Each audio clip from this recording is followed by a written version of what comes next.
You are, on paper, smarter than every animal that walks this earth. You have a job, or a degree, or at the very least, a strong opinion about which coffee is best. You are extremely proud of your brain. It is large, it is wrinkled, it is the whole reason you get to feel superior to everything with feathers. Now look out the window. That blackbird on the wire is watching you, and it is smarter than you at almost everything that actually keeps us alive. This is a crow. It belongs to the corvids, the same family as ravens, magpies, and jays, which is the single smartest club in the animal kingdom. And the one standing on your street, the American crow, has a party trick that should genuinely unsettle you. It knows your face, yours specifically.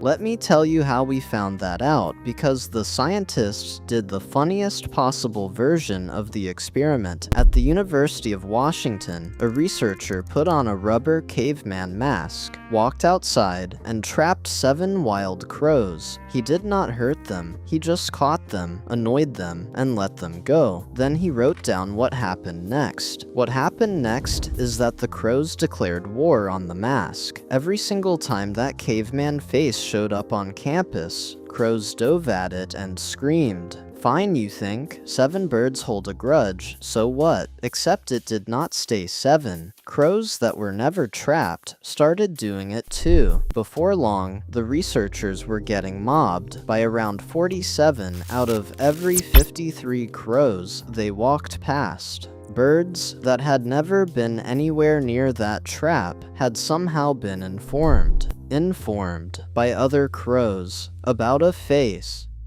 And it did not wear off. They kept scolding that mask for years after the last person had worn it, still furious almost 3 years later. And here is the detail that should quietly end the argument about who is smarter. The crows taught it to their children, baby crows who were not alive for the trapping, who had never seen it happen, grew up already hating that mask because their parents pointed a wing at a human face and handed the hatred down like a family heirloom. You cannot remember where you left your keys. This animal remembers one face it saw once 3 years ago and briefed its unborn children about it. And it does all of that with a brain the size of the end of your thumb. For a long time we used bird brain as an insult. That was our mistake, and it was a big one. Crows pack neurons into their little forebrains at a density that rivals some monkeys. They do not run a big brain, they run a stupidly efficient one, and tucked inside it, they have a region that behaves like your amygdala, the part of your head that stores fear. So when a crow decides you are a threat, it is not being dramatic, it is filing your face in the exact same drawer you use for the worst day of your life.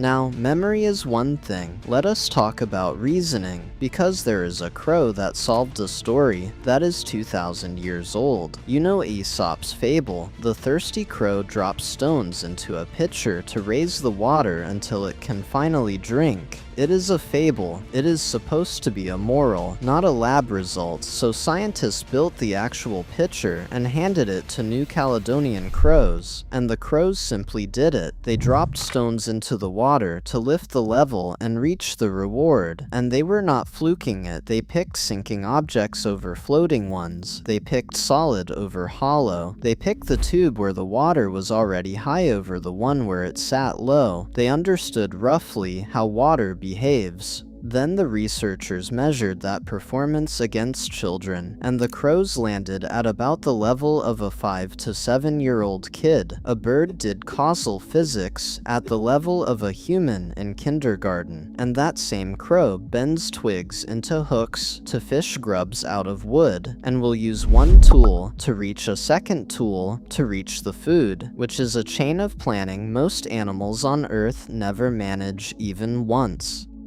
And planning is where their cousins, the ravens, get frightening. A raven will look at a tool right now and hold on to it for a job that is not coming until later. In the experiments, they saved the correct tool for a future task, and they turned down a small snack in the moment to keep the better option for a bigger payoff coming up. On some versions of that test, they beat apes, and they beat 4-year-old children. This is an animal refusing a cookie because it has genuinely thought about tomorrow. When was the last time you did that? By the way, if you are enjoying watching a bird outclass you at your own species' favorite hobby, subscribe. Do it now, while you are still capable of learning new things, unlike the crow, which learned everything it needed to know about you the first time it saw your face. It gets more personal than tools, though. Crows keep score on people, and they pay out both ways. There is a well-known case of a girl in Seattle who fed the crows in her yard every day, and the crows started bringing her presents. Little shiny things, beads, a button, a bent piece of metal, once a single pearl-colored bead. They were tipping her. They had decided she was useful, and they were maintaining the relationship, which is more emotional maintenance than some people manage in a marriage. And they can count, in a way we thought only we and a few primates could. In the lab, crows can look at a set of dots and grasp how many are there, and they can even handle the idea of an empty set, the concept of nothing as a number. 0 took human mathematicians thousands of years to properly invent. The bird on your gutter comes with a rough version of it built in.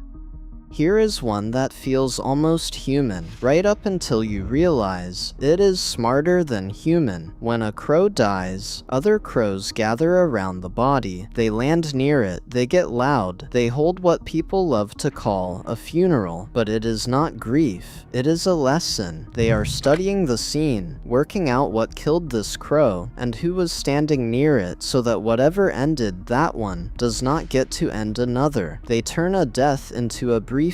We build monuments to our dead. They build a threat report.